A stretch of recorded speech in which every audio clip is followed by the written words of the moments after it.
Welcome back to the show, and it is a really pretty picture down here today for the opening day of the Corona Cero New Zealand Pro presented by Bonsoy. And the world's best are loving it, the chance to show what they can do here on a left-hander, Brisa Hennessy. Well, she has to be a pick, one of the favourites for the event with her experience on the backhand over there in Cloudbreak. She gets on the attack here. So scores through for the opening exchange between Alyssa Spencer and Brisa Hennessy there. Really close. Not too much in it as Alyssa finds one here on the outside.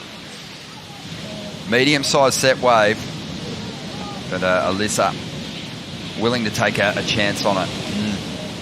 Alyssa's got this type of high-performance wave like Snapper Rocks where, you know, you just come off the bottom and the wave is just standing there begging for you to hit it.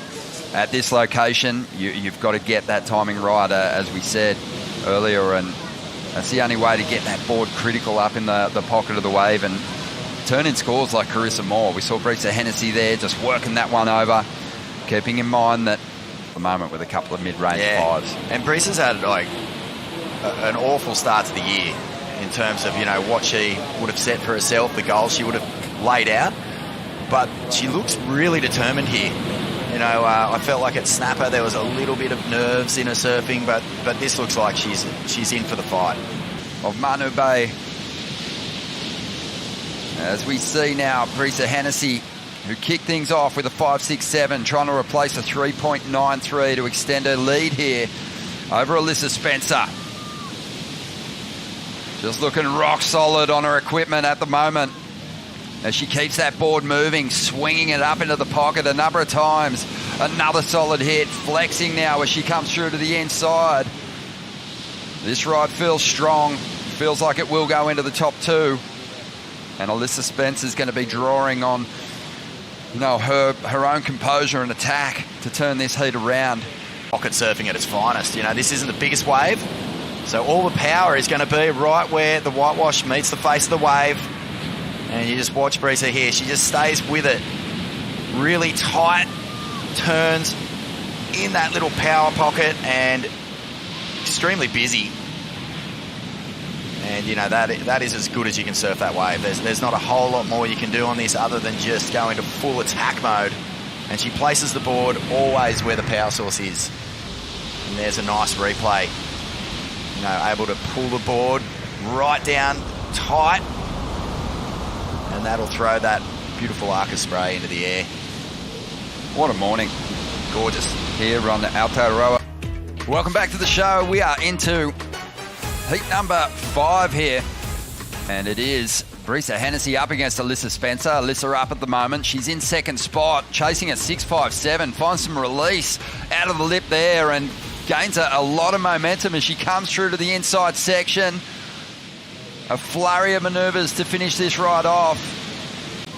This beautiful island. Yeah, and this morning, you can see on the inside there, the rocks were not exposed. They were underwater, so we're starting to see the tide drain out. Here goes Brisa again. Little missed time there, but can make up for it through the inside, trying to improve on a 5.67 here.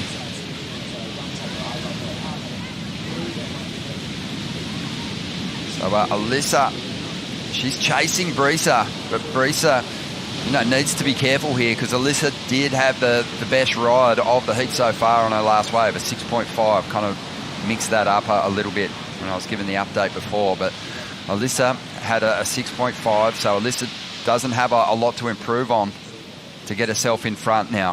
5.2, so it does come in under. But, you know, there's so much attitude in her surfing, which is, saying earlier, just so good to see. But, yeah, this one just didn't quite have the same fireworks as the earlier scores. The judges didn't think so either. Yeah, came through at a 5.2, so, you know, really did some work, but there was a bit more space between her moves before. They were a bit more accentuated, and even though it falls short just marginally of going into the top two, it feels like Brisa priority over Nadia. On the outside, Alyssa Spencer. So doesn't need a whole lot to get herself into the lead here against Brisa Hennessy, just chasing a 5.24. So some nice little hits and great mix-ups in her approach to these pocket sections. Nice hit there. As she glides through a clean sequence of turns, cutting it back to the pocket, really well rounded. Redirecting that board a number of times. As she gets to the inside, bashes it, and unfortunately doesn't stick that final move, which certainly would have helped in turning this heat.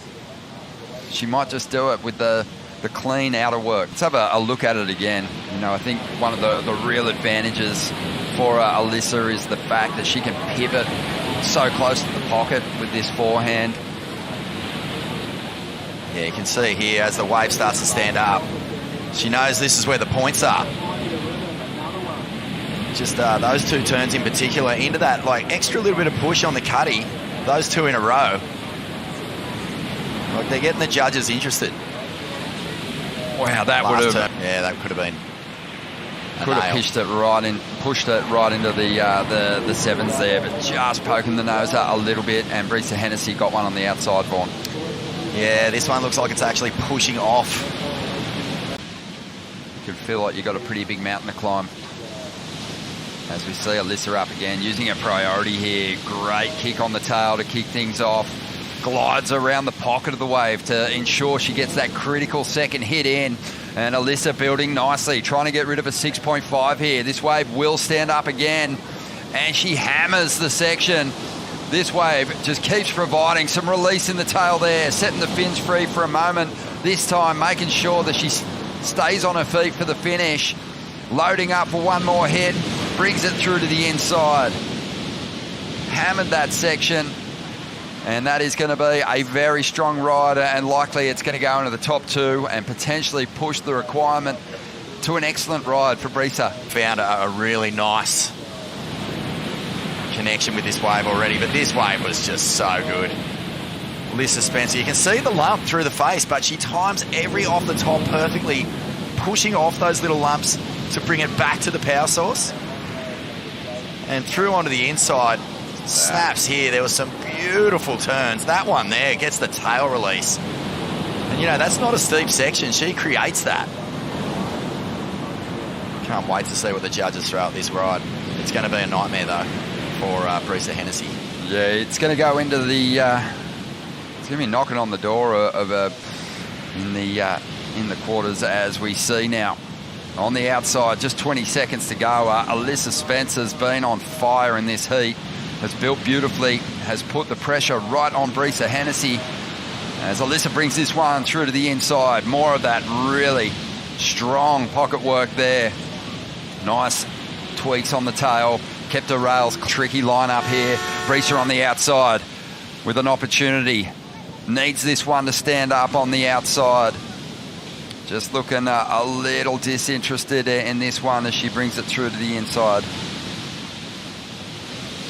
To keep Brisa off any opportunities, and it's been, it's a bummer for Brisa because, you know, I think that was the best attitude we've seen from her this year. She looked up for the fight. Just the wave selection was really, you know, tricky for Brisa. Alyssa gets the best of that one. Liz, first time here in New Zealand, and obviously you're loving it. We were just talking. It's such a beautiful part of the world. You went to come here back in 2020, I'm going to say, and didn't get the chance to. But now you're here, championship tour, Raglan, it's fun, and you're on your front side. How good is the New Zealand? Oh my goodness, I've been absolutely loving New Zealand. This has been like a bucket list place for me to visit for a long time, especially here at Raglan. Being a goofy footer, it's like a dream wave. So to surf out there with only 3 other girls in the water was pretty special.